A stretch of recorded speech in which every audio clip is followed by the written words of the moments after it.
Assalamualaikum warahmatullahi wabarakatuh. Alhamdulillahirabbil alamin bi ni'matihi tatimmus shalihat. Kita diberikan kesempatan bertemu kembali dalam pembelajaran online pada hari ini. Karena hidayah dan karunia dari Allah Subhanahu wa taala. Budia berharap kalian di rumah beserta keluarga dalam keadaan sehat walafiat. Baik anak-anakku yang sholih-sholihah, sebelum pembelajaran kita mulai, sebagaimana biasanya kita akan berdoa terlebih dahulu. Ala hadinya bikulli niyatin sholihah biridwa'illahi ta'ala bi syafa'ati rasulillah syai'ul lahum lana al-fatihah. A'udzu billahi minasyaitonir rajim. Bismillahirrahmanirrahim. Alhamdulillahirabbil alamin. Arrahmanir rahim. Maliki yaumiddin. Iyyaka na'budu wa iyyaka nasta'in. Ihdinas siratal mustaqim. Siratal ladzina an'amta 'alaihim ghairil maghdubi 'alaihim waladdallin. Amin. Alhamdulillah, doa sebagai ikhtiar batiniah kita. Mudah-mudahan Allah memberikan kemudahan, kelancaran dalam kegiatan belajar bersama melalui daring. Baik anak-anakku, materi selanjutnya adalah tentang menghiasi pribadi dengan berbaik sangka dan beramal soleh. Dalam kehidupan sehari-hari kita pasti pernah mendengar istilah berbaik sangka. Apa sih pengertian dari berbaik sangka itu? Dan pasti kita juga pernah mendengar istilah beramal soleh. Baik, perhatikan ilustrasi berikut ini. Gambar yang pertama, gambar 10.1, wajah seseorang laki-laki memakai peci dengan ekspresi tersenyum. Gambar 10.2, seorang perempuan muda sedang menuntun kakek-kakek menyeberang jalan. Gambar 10.3, seorang laki-laki sedang memberi sedekah kepada seorang nenek. Baik, melalui 3 gambaran ini kita pasti sudah sering melihat dalam kehidupan kita sehari-hari, bukan? Baik, untuk lebih jelasnya lagi, kita lihat skema materi kita pada bab kali ini. Kita akan belajar pengertian apa sih sebenarnya berbaik sangka itu. Apa sih sebenarnya amal soleh itu? Kita akan belajar dalil nakli tentang berbaik sangka dan beramal saleh. Bagaimana cara menerapkan berbaik sangka dalam kehidupan sehari-hari? Bagaimana cara menerapkan beramal soleh dalam kehidupan sehari-hari? Setelah memahami pengertian dalil nakli atau surat cinta Allah kepada kita tentang berbaik sangka dan beramal soleh, kita dapat menerapkan dan dilaksanakan dalam kehidupan sehari-hari. Sikap mulia apa yang akan kita dapatkan setelah pembelajaran kita? Yang pertama, menghiasi diri dengan senantiasa berbaik sangka dalam kehidupan sehari-hari, baik ketika kita berada di keluarga, di lingkungan sekolah, maupun ketika di lingkungan masyarakat. Yang kedua, suka menjalankan amal soleh dalam kehidupan sehari-hari. Baik anakku yang sholih-sholihah, Nabi Muhammad SAW diutus bukan hanya untuk menyampaikan risalah tentang sholat, tentang zakat, tapi sesungguhnya beliau diutus innama bu'istu liutammima makarimal akhlak. Sesungguhnya aku diutus untuk menyempurnakan akhlak yang mulia.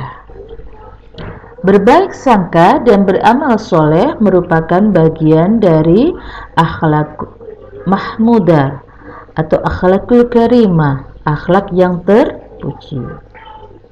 Baik, mari kita perhatikan renungan gambar 10.4. Beberapa orang peserta didik sedang membantu mobil yang macet terkena banjir. Narasi, amal soleh dapat menghiasi pribadi dan membahagiakan hati. Baik anak-anakku, renungan ini mari kita cermati bersama-sama. Ingatlah bahwa hidup di alam dunia hanya sementara, sedangkan yang kekal adalah kehidupan akhirat. Allah Subhanahu wa Ta'ala memberikan kesempatan untuk mempersiapkan bekal hidup di akhirat. Ad-dunya mazru'atul akhirah. Dunia adalah tempat untuk bercocok tanam atau tempat untuk menanamkan kebaikan untuk negeri akhirat. Tahukah kalian bahwa hidup di dunia merupakan ladang amal untuk kehidupan di akhirat? Sungguh amat disayangkan jika kesempatan hidup di dunia ini tidak digunakan sebaik-baiknya. Kelak di akhirat mereka akan menyesal karena tidak menggunakan kesempatan hidup di dunia untuk memperbanyak amal soleh. Allah tidak membutuhkan amal soleh dari kita. Sebaliknya, kitalah yang membutuhkan Allah Subhanahu wa Ta'ala. Ilustrasi gambar ini coba lihat. Sesungguhnya sedekah itu bukan untuk Allah, karena sesungguhnya sedekah itu untuk kita sendiri. Karena apa? Sebagian rezeki yang kita peroleh sesungguhnya ada hak bagi orang lain di dalam rezeki kita. Baik, selanjutnya anak-anakku yang sholih-sholihah, mari kita memahami pengertian dari amal soleh, ya. Perhatikan firman Allah Subhanahu wa Ta'ala dalam Quran surat Al-Asr ayat 2 dan 3. Bismillahirrahmanirrahim. Innal insana lafi khusrin illal ladzina amanu wa 'amilus solihati wa tawashaw bil haqqi wa tawashaw bis sabr. Inna sesungguhnya al-insana manusia lafi khusrin sungguh berada dalam kerugian, illa kecuali alladzina orang-orang yang amanu mereka beriman, wa amilus sholihat dan mengerjakan kebajikan, wa tawasaw bi dan mereka saling nasihati untuk bil haqqi dalam kebenaran, wa tawa dan saling nasihat menasihati bis sabri untuk kesabaran. Ayat tersebut menegaskan bahwa sesungguhnya manusia berada dalam kerugian kecuali yang melakukan 4 hal, yaitu 1. Beriman kepada Allah Subhanahu wa Ta'ala. Yang kedua, beramal soleh atau amal kebajikan. Yang ketiga, saling nasihati untuk kebenaran. Yang keempat, saling menasihati dalam kesabaran. Kata amal soleh berasal dari kata amilus, yang artinya segala perbuatan yang mengandung manfaat. Kebalikan dari amal soleh adalah amal sayyi'ah, amal yang mendatangkan mudarat. Mudarat artinya yang tidak bermanfaat, baik bagi pelakunya maupun orang lain. Sungguh merugi orang yang berbuat buruk di dunia ini, padahal di dunia ini adalah ladang amal untuk kehidupan akhirat.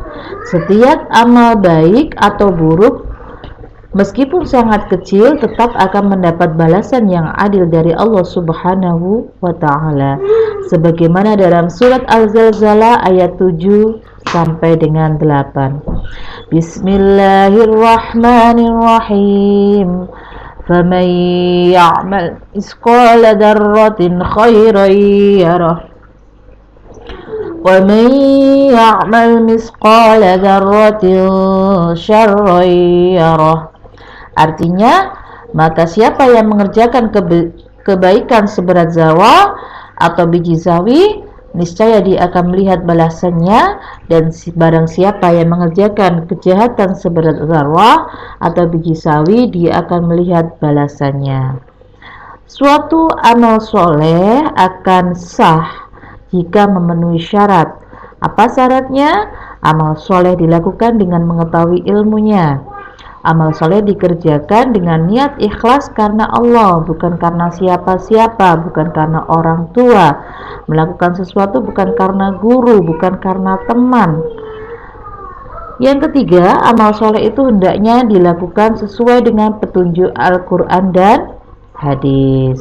Baik, apabila kita melakukan amal soleh, maka harus memenuhi 3 syarat tersebut.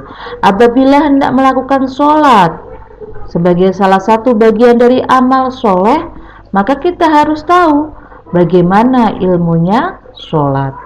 Apabila ingin bersedekah, maka kita harus tahu ilmunya tentang sedekah.